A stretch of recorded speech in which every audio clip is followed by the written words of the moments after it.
అధ్యక్షులు, వేదికను అలంకరించిన సహచరులారా, లక్షలాదిగా తరలి వచ్చిన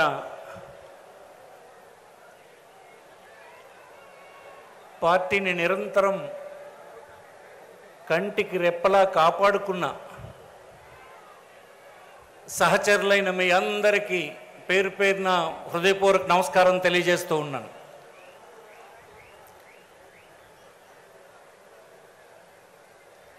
మనం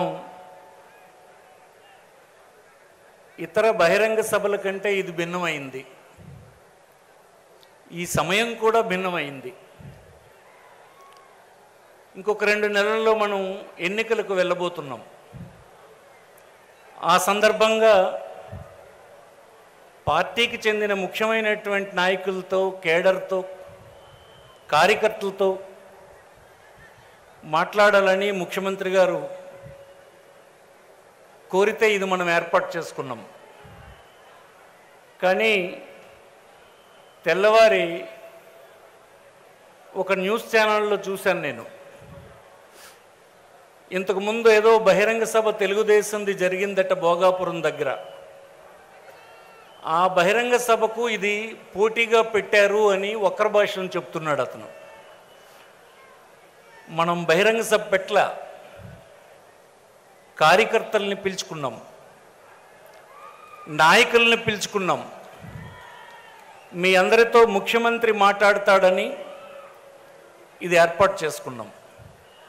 అంటే మనం బహిరంగ సభకు పిలిస్తే ఇలాంటి గ్రౌండ్ కాదు, దీనికి 10 రెట్ల బహిరంగ సభ స్థలం కావాలి మనకి.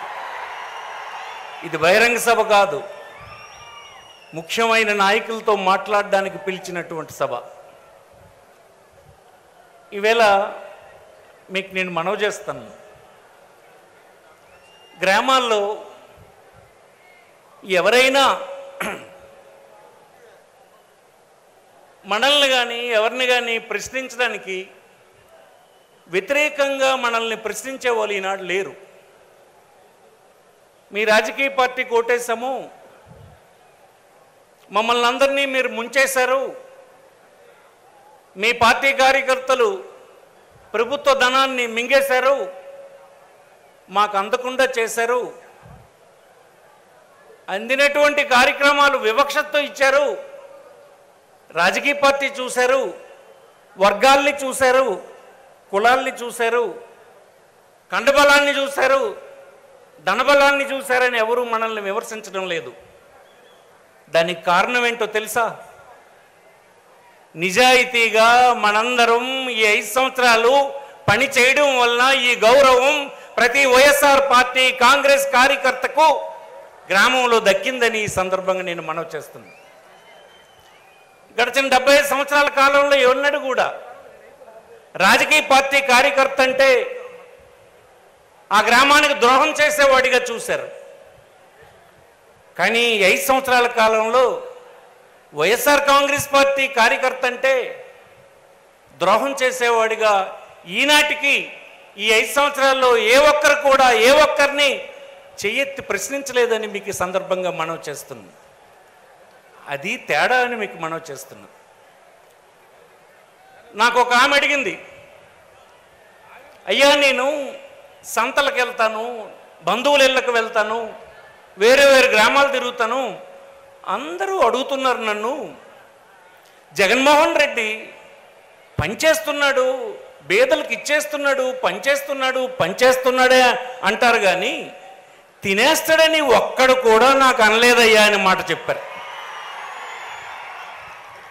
అవి సాధారణ మహిళ చెప్పినటువంటి మాట ఎంత బలమైందో మీరు చూసారా?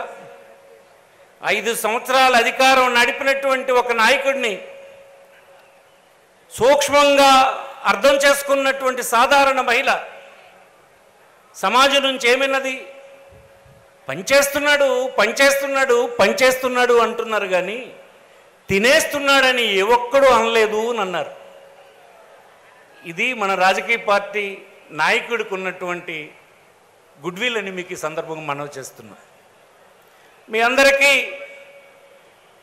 ఎన్నికలంటే ప్రజాస్వామ్యంలో యుద్ధాన్ని ఎదుర్కొనేటువంటి వాళ్ళు వీరులు. వైఎస్ఆర్ పార్టీకి చెందినటువంటి వీరులు కొన్ని ఆయుధాలు కలిగి ఉండాలి. నిన్న 2 రోజుల క్రితం 3-4 రోజుల క్రితం మన ప్రతిపక్షానికి చెందినటువంటి నాయకుడు చంద్రబాబు నాయుడు ఊరూరా ప్రచారం చేయిస్తున్నాడు. విద్యుత్ ధరలు విపరీతంగా పెంచారు, ఈ పార్టీకి ఓటేయకండి అని చెప్తున్నారు వాళ్ళ కార్యకర్తలు. నిజమే, విద్యుత్ ధరలు పెరిగాయి. విద్యుత్ ధరలు పెరగడానికి కారణం ప్రజల అవసరాలు తీర్చడానికి, వినియోగదారుల అవసరాలు తీర్చడానికి దేశవ్యాప్తంగా ప్రైవేట్ ఉత్పత్తిదారుల నుంచి కొన్నటువంటి విద్యుత్తుని మనం సరఫరా చేస్తున్నాం. కొన్నటువంటి విద్యుత్ ధరని యథాతథంగా ప్రజల నుంచి మనం వసూలు చేయాల్సి వస్తుంది. గ్రామాన ఇంటింటా వెళ్ళినటువంటి తెలుగుదేశం కార్యకర్తలు విద్యుత్ ధరలు పెరిగినాయని చెప్తున్నారు. 2 రోజుల క్రితం చంద్రబాబు నాయుడు గారు ఏం చెప్పారంటే, ఆయనకు ప్రజలు ఓటేస్తట, ఆయన ప్రభుత్వం మళ్ళీ వస్తట, విద్యుత్ ధరలు పెంచడట. విద్యుత్ ధరలు పెంచకపోవడానికి ఇప్పుడు మనం చేస్తున్న దానికి తేడా ఏంటి చంద్రబాబు గారు అని అడగాలని నేను కోరుతున్నాను మిమ్మల్ని. పెంచడు అంటే ఆయన కూడా తగ్గించడు. దాని అర్థం మీకు అర్థమైందా? పెంచడన్న మాట చాలామందికి అర్థం కాదు. పెంచడం అంటే ఈనాడు ఈ ప్రభుత్వం చేస్తున్నటువంటి ధరలు సమంజసమైనవే అని చెప్పడం కాదా అని అడుగుతున్నాను నేను. నువ్వు తగ్గిస్తావా చెప్పు. అందుకోసం ఈ మాటలకు విలువ లేదని మనం చేస్తున్నాం. ధరలు పెరిగినాయని ప్రచారం చేస్తున్నారు. నూనె ధర, పప్పు ధర, కిరసన్ ధర, ఆ ధర ఈ ధర పెరిగిందంటారు. మీరు అడగండి, ఈ దేశంలో 29 రాష్ట్రాలు ఉన్నాయి. 29 రాష్ట్రాల్లో రకరకాల పార్టీలు ఉన్నాయి.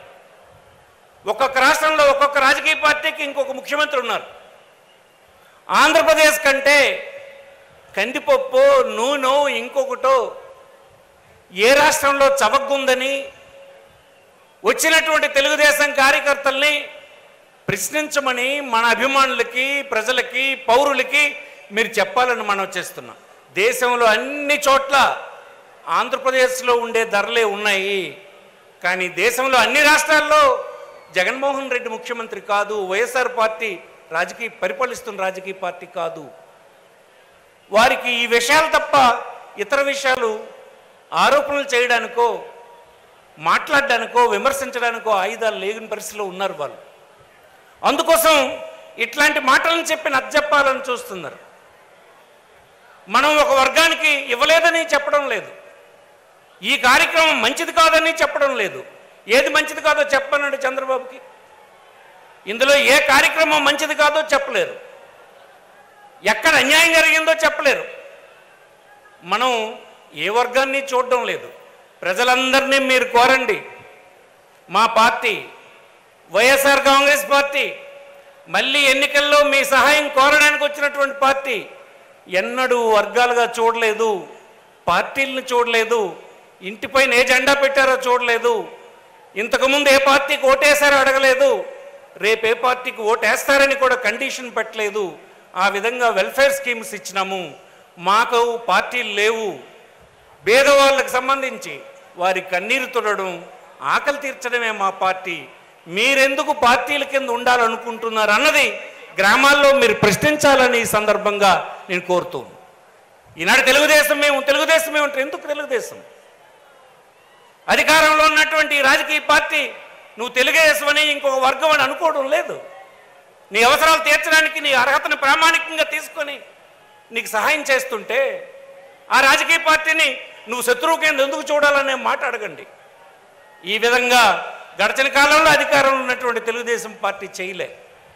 అందుకోసం ఈ రాజకీయ పార్టీ పరిపాలన ఈ రాష్ట్రంలో ఈ పీరియడ్ చాలా గొప్పదని మేము మనవి చేస్తున్నాం.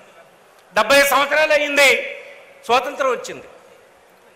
చాలా వర్గాలు అయ్యో మా తాత చెప్పాడు స్వాతంత్రం వచ్చేస్తే అన్నీ మనకు వనగూరుతాయని చెప్పాడు. మా తాత కాలం అయిపోయింది, తండ్రి కాలం అయిపోయింది, నా కాలం అయిపోయింది, నా కొడుకు పెళ్ళిడికి వచ్చాడు. ఈవేళ కనీసం పొద్దంతా కష్టపడి నా రక్తాన్నంతా చెమటగా చిందించి 4 ముద్దలు అందరం ఒక చోట కూర్చొని కుటుంబ సభ్యులందరూ తిందామంటే ఈ 4వ జనరేషన్కి కూడా నాకు అవకాశం లేదే, ఏమి స్వాతంత్రం ఇది, ఈ స్వాతంత్రం మా కుటుంబానికి ఏమిచ్చిందని బాధపడుతున్నోడికి ఈవేళ మన రాష్ట్రంలో ఉండేటువంటి వైఎస్ఆర్ కాంగ్రెస్ పార్టీ పాలనలో ఒక ఇల్లు దొరికింది, ఒక స్థలం దొరికింది, ఒక పెన్షన్ దొరికింది, కడుపు నిండా తిండి దొరికింది, కన్నీరు తుడిచాము, సంతోషంగా ఉండేటట్టు చేసాం. ఇది గొప్ప విషయం అని మనం చేస్తున్నాం. మీ అందరూ మమ్మల్ని నిర్లక్ష్యం చేశారంటారు, కార్యకర్తలుగా ఈ పార్టీ నిర్లక్ష్యం చేసిందంటారు. కరెక్ట్ కాదు అది. మీరే ఈ పార్టీకి గెలిపించారు, మీ యొక్క చెమటే ఈ పార్టీ అధికారంలోకి రావడం. కానీ మనమే వైఎస్ఆర్ కాంగ్రెస్ పార్టీ కార్యకర్తలే మనందరమే టీడీపీ కార్యకర్తలు మాదిరిగా దోచుకు తిని ఉంటే, ప్రజలకు మోసం చేస్తుంటే ఈవేళ మనందరం ఈ గ్రామాల్లో గౌరవంగా ఉండగలుగుతామా అని అడుగుతున్నాను నేను. ఈ దేశంలో ఏ రాజకీయ పార్టీ కార్యకర్త ఈనాడు మనం ఉన్నంత గౌరవంగా సమాజంలో లేడన్న విషయం నీ హృదయానికి అడుగు, నీకు తెలుస్తుందని నేను మనవి చేస్తున్నాను. ఇతరులు చెప్పే మాటలు మీరు నమ్మొద్దు. రాజకీయాలు అనేవి ఈ సమాజంలో ఉండేటువంటి అనేక రుగ్మతలకి పరిష్కారం కావాలే తప్ప ఒక నిందించేటువంటి స్థితికి ఆ పార్టీ కానీ కార్యకర్తలు కానీ దిగజారే స్థితి ఏ రాజకీయ పార్టీ ఇవ్వకూడదన్నది మన సిద్ధాంతం. ఆ సిద్ధాంతాన్నే మనం ఈనాడు అవలంబించినాం. అందుకే మనందరికీ ఈనాడు గౌరవం ఉందని మనం చేస్తున్నాం. ఇంకొక విషయం మీకు ముగించమని చెప్తాను. అందరూ ఎంతో కొంత వెల్ఫేర్ స్కీమ్స్ పంచారు, కానీ వెల్ఫేర్ స్కీమ్ అందుకున్నటువంటి అర్హులు తనకు కులబలం లేదని, మతబలం లేదని, కండబలం లేదని, డబ్బు లేదని, నావాడు ఎన్నికైన ప్రజాప్రతినిధి లేడని, నాకు సంబంధించిన అధికారాలు లేవని బితుకుమనే బతికారు ఇంతకాలం. ఒక్క వైఎస్ఆర్ పార్టీలోనే ఈ రాష్ట్రంలో సంక్షేమ కార్యక్రమాలు అందుకుంటున్నటువంటి పేదవాళ్ళు ఎవ్వరికీ తల వంచకుండా, ఎవరికీ భయపడకుండా, ఆత్మవిశ్వాసంతో తలెత్తుకునేటట్టుగా ప్రభుత్వం ఇచ్చే పథకాలని దర్జాగా అందుకునేటువంటి వ్యవస్థ తెచ్చినటువంటి పార్టీ వైఎస్ఆర్ పార్టీ అని ఈ సందర్భంగా నేను మనవి చేస్తూ ఉన్నాను. ఇవన్నీ అనేక విజయాలు దీని వెనుకున్నాయి. మనం ఈనాడు స్థాపించినటువంటి, మనం ఎస్టాబ్లిష్ చేసినటువంటి అనేకమైనటువంటి పరిపాలన సంస్కరణలు ఇంకే ఒక్కరు కూడా వచ్చినా మార్చలేనటువంటి ప్రొసీజర్స్ని మనం ఎస్టాబ్లిష్ చేసాం, ఆ స్టాండర్డ్స్ని ఎస్టాబ్లిష్ చేసాం. దానికి గర్వపడాలే తప్ప ఎవరూ నిరుత్సాహపడొద్దని ఈ సందర్భంగా నేను మనవి చేస్తున్నా. ఈవేళ ఎదుర్కోబోతున్నటువంటి ఎన్నికలు ఒక రకమైన ఇది చెప్తుంటారు, అనేక రకాల బలాలు కలిగినటువంటి మన ప్రత్యర్థులు రోజు వైఎస్ఆర్ పార్టీ ఓడిపోతుందన్నట్టుగా టీవీల్లో మొబైల్లో రకరకాలవన్నీ పెడుతుంటారు. కానీ మీరు ఒక 100 మందిని ప్రశ్నించండి, 100 మందిని ప్రశ్నించండి, 100 మందిలో 60 మంది నేను వైఎస్ఆర్ పార్టీకి ఓటేస్తానంటాడు.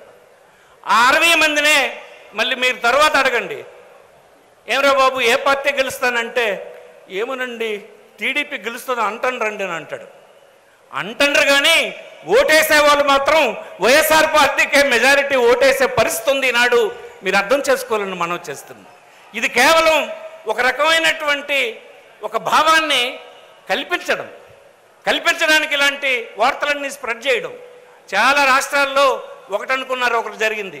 మీరు చూస్తుంటారు మధ్యప్రదేశ్లో ఏం జరిగింది, పక్కనే ఉన్నటువంటి ఛత్తీస్గఢ్లో ఏం జరిగింది, అక్కడ ఉన్నటువంటి తెలంగాణలో ఏం జరిగింది. ప్రజలు ఎవరితో ఉంటాడో వాడిదే అధికారం. ఈవేళ ఏ 100 మందిని మీరు ఒక బడ్డీ కొట్టు దగ్గర కూర్చొని ఏ పార్టీకి చెందినవాడిగా నువ్వు కానివాడిగా నువ్వు అడుగు, 100 మందిని అడిగితే 55 మంది 60 మంది వైఎస్ఆర్ పార్టీకి ఓటేస్తామంటారు. వాడినే కొంత దూరం పోయిన తర్వాత పిలిచి నువ్వు ఇంకోటి చేత అడిగించు ఏ పార్టీ గెలుస్తుందని అంటే తెలుగుదేశం అని చెప్తాడు, కాకపోతే ఇంకో పార్టీ అని చెప్తాడు. ఎందుకంటే అది వాళ్ళు పుట్టిస్తున్నటువంటి గ్యాసిప్స్. ఓటు మాత్రం వైఎస్ఆర్ పార్టీకి ఉంది. ఇది తేలాలంటే బాక్స్ ఇప్పినాడు ఇతర పార్టీలకి వైఎస్ఆర్ పార్టీ తాలూకు శక్తి ఏంటో, ఈ ప్రజలు చూపించినటువంటి నిజాయితీ ఏంటో, మనం చేసిన సేవ ఏంటో తెలుస్తుందని సందర్భంగా మనవి చేస్తూ, కొద్దిగా విజ్ఞతతో కార్యకర్తలందరూ ఆలోచించి ఈ కార్యక్రమాన్ని 2 నెలల కార్యక్రమాన్ని శ్రద్ధతో ముందుకు తీసుకెళ్లాలని ఈ సందర్భంగా మిమ్మల్ని అందరినీ కోరుకుంటూ, ఏ ఒక్కరిని కించపరిచే ఆలోచన ఉండదు.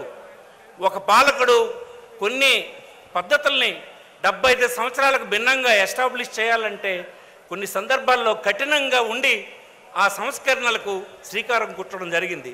ఆ సంస్కరణల ఫలితాలు రాబో తరాల్లో మన పిల్లలు, మనం పనిచేసిన ప్రాంతాల్లో ఉండే ప్రజలు అందుకుంటారు. వారందరి జీవన ప్రమాణాలు పెరుగుతాయన్నటువంటి మాటని మళ్ళీ మీరు ప్రతిగింట చెప్పాలని, మనకు వారి మద్దతును కూడగట్టాలని ఈ సందర్భంగా మిమ్మల్ని అందరినీ కోరుకుంటూ హృదయపూర్వకంగా ఇంత పెద్ద ఎత్తున ఎక్కడ ఇచ్చాపూర్ నుంచి అటు తుని నుంచి అన్ని ప్రాంతాల నుంచి వచ్చిన కార్యకర్తలందరికీ పేరు పేరున శుభాకాంక్షలు తెలియజేస్తూ సెలవు తీసుకుంటున్నాను. నమస్కారం.